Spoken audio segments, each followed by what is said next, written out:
chaos. So what organized enough looks like for me? And again, I want to emphasize that I'm not here to try to sell you my system, but I am going to give you just a quick overview. We're going to then look at a few questions to ask, and then I'm going to walk you through all of this stuff that I carted down with me.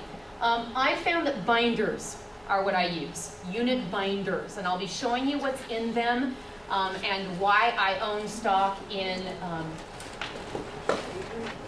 clear, what is it? Pocket protector. Yes, okay, the word is now escaping me, okay? I also use unit boxes if I've got enough different things that'll end up going into a box, and sometimes, because these are expensive, sometimes I'll store a unit in regular cardboard boxes. As it gets time to be using it more often, I'll put it into a portable, and then I'll rotate it back in to a cheaper storage unit, and sometimes I won't. Sometimes I'll go ahead and have people give me their leftovers, and I'll just keep storing things and things that cost money, because ultimately it saves me money. I utilize turn-in trays as to where the students turn in all their work, and they do have a tray that is for each class, and as soon as they've walked out the door, I'm grabbing those papers and doing something with it, and I'll show you what that is in a moment. The turned-in file, mine doesn't look quite like that, but I pulled that off the internet, so I'll show you what mine does look like. I also utilize turnitin.com a great deal. How many of you are using turnitin.com? Okay. The price is really not bad, and I don't use it just to catch plagiarism. I use it as a document repository. And so with the more things I can have students type and turn in there, yes, okay, I can tell whether they plagiarized or not, but more importantly, I can't lose it. It's there. And they can't lose it. If they need it again, it's sitting there waiting for them. And for most assignments that I give, I will put in the first draft, second draft, third draft, fourth draft, fifth draft, final draft. And my students have learned they don't have to do all 5 drafts, but if a student wants to keep working and then upload, work and upload, work and upload, anytime they need it, they can go through and download it. Or they can say, Mrs. Gregory, I uploaded something to the 4th draft. Would you please look at it and give me a response? And there it is waiting for me. Rather than the dreaded, Mrs. Gregory, here's a paper you weren't expecting, you have no place for, you're about to head off to the grocery store, what are you going to do with it? They actually don't tell me, they text me, because that's how I communicate a great deal when I'm not in the classroom. And then are any of you familiar with Ning? Ning technology. Okay, this may be something that you get kind of excited about. My classes, for both my sophomores and my AP class, I've set up a Ning. It's a lot like Facebook, if I dare say that. It's a social networking site, but it's only for our class. It does cost. There's a form, there's a type that doesn't cost anything that Pearson Learning is sponsoring for teachers. And then there's a type that does cost about I think it's $24 a month. For me, it's a lifesaver.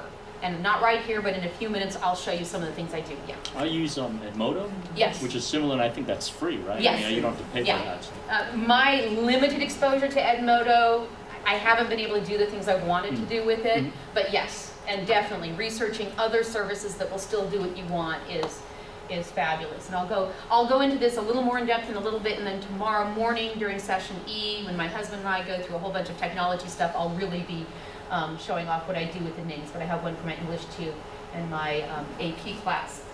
All right, so key questions to ask. There's some common sense ones. How often will I really use this? Or am I just keeping it because it makes me feel like a cool teacher?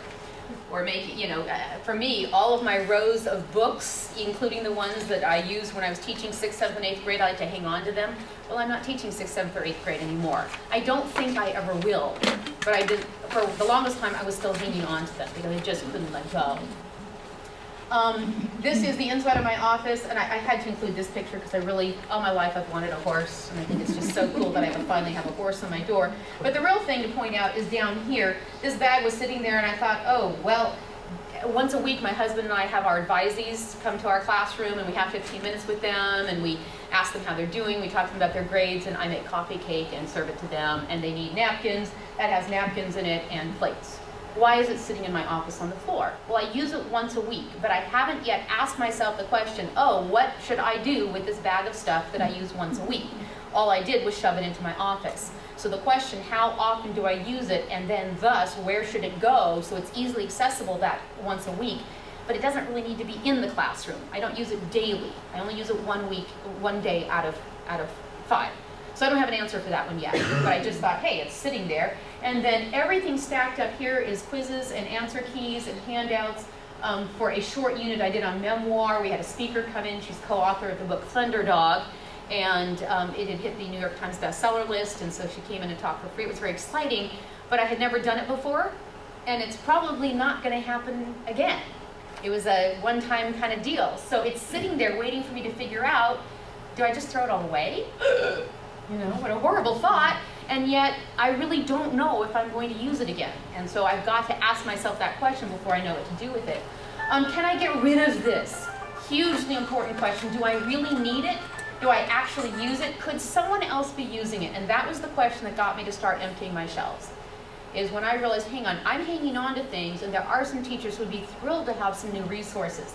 How soon can I bless and release it? I have a good friend who became principal of a small private school that had no funding, and so I did take and box up all my junior high stuff, including some of my favorite things. I typed up a list of the titles I was going to miss, just in case I ever really wanted to refer back to them again.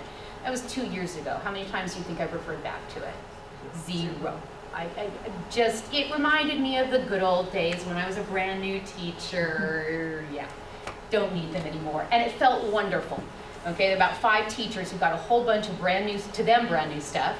You know, for me it was used, but for them it was brand new, and they were thrilled to have it. So I'm at that stage in life when I'm learning to pass things along. This printer. What does it look like it's being used for? To hold up that stuff. It's being used to hold up the stack of posters. Student collages, they're great collages. They need to either be put up on walls, laminated, or when no students are on campus, like during Thanksgiving break, they need to go in the dumpster. Oh, hate to do that. I need to take digital photos of them first, and then I need to put them in the dumpster. But as I was looking at this picture, I realized, oh my goodness, now in this zipper bag, I totally forgot what was in it. It's a CD player. It's like a Walkman CD player. And I don't use it anymore, but I've had several students come ask to borrow it when they take the Chinese SAT or a test in another language that has I need to give it to the vice principal who administers those tests. She can keep it in her office. Why am I keeping it in my office when I don't use it and they keep coming to me for it? So that's gonna move. And what's the most glaring thing that really doesn't need to be here in this photo? Saddle. You noticed that too, huh? Okay, that saddle has just traveled and traveled. It belonged to my grandfather. It was purchased in the 1950s. It's no longer a useful saddle. It wouldn't fit me even if I... and it's ended up in my office because I do have that horse theme. And I thought, oh, it'd be a nice footrest when I sit on my chair. It's not. Totally uncomfortable. I have yet to figure out what to do with the saddle.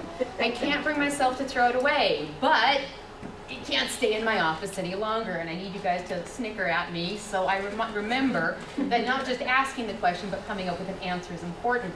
Looking at the systems, figuring out what supplies you have and need, and I will warn you, I don't want you going to Staples. Not tonight, not tomorrow. That's not the point of this session. Where will you put an organizing center? I will show you that I have a portable one. Making it portable is often really helpful because I'm guessing none of you have lots of extra space in your classroom. Heaven only knows I don't. I don't even have a teacher's desk. Why do you think I don't have a teacher's desk? What would I do with a teacher's desk if I had one? I would cover it with stacks, and by not having a teacher's desk, and of course the drawers would be full of stuff that is meaningless. When will I schedule time to organize? And the question for me is, what can I do in 5 and 10 minutes? I used to say 15, but that was too scary. That was too much of a commitment. Oh my goodness. But it's amazing what can be done in 5 and even in 10 minutes. Those of you who are familiar with FlyLady, any of you are familiar with FlyLady.net, absolute lifesaver. I fractured a vertebrae and herniated the disc above and below 10 years ago. And the only way I got back on my feet was literally 5 minutes at a time. I could do something for 5 minutes, nothing for the next 55. Something for 5 minutes, nothing for the next 55. Slowly, slowly learn the advantages of just kind of nibbling around the edges rather than trying to do projects all at once. So this isn't a cop-out. This is just to say, for those of us who lean towards that perfectionistic, and then if we can't be perfect, we do nothing, something is better than no thing. Doing a little something accumulates over time. So you can look at this. This is essays and articles. You can see I had good intentions of starting a binder. I'm sure there actually are a few things in that binder.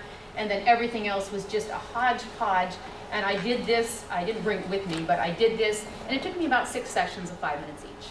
But when I first looked at it, I thought, oh, this is going to take forever. No, not so much.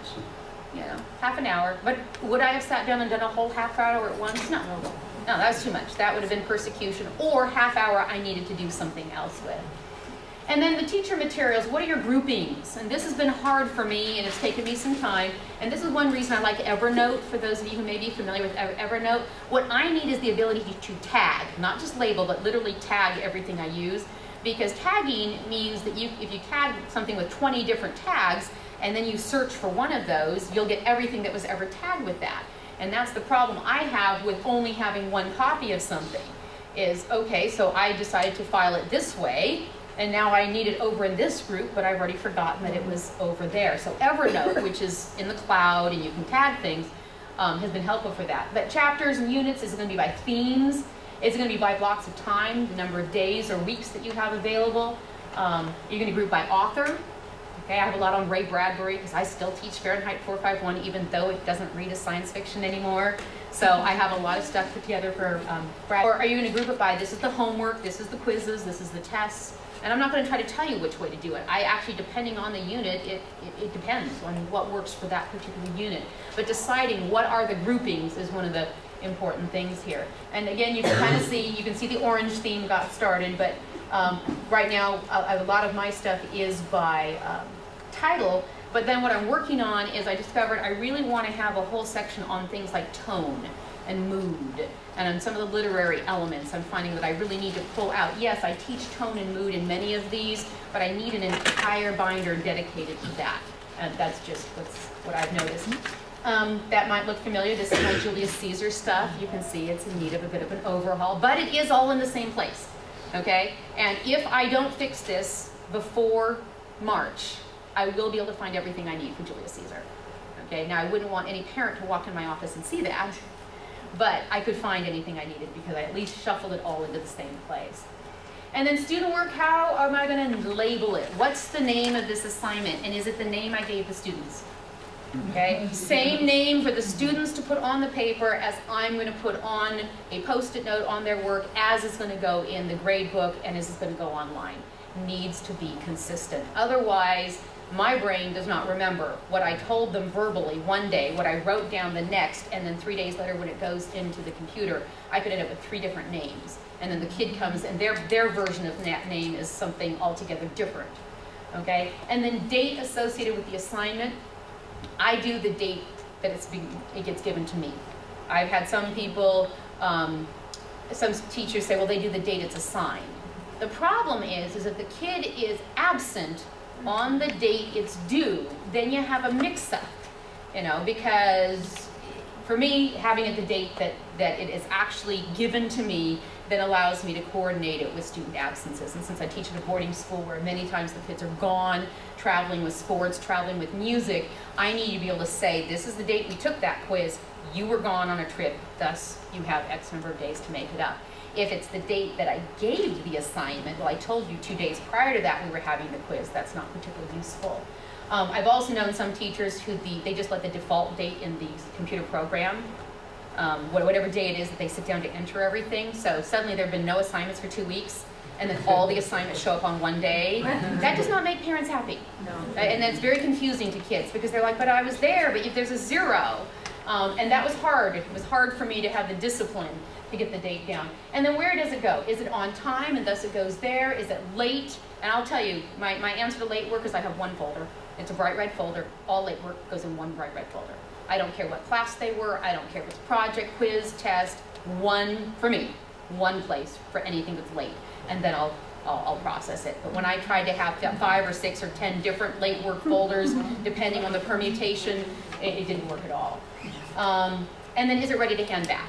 Those seem to be the major situations.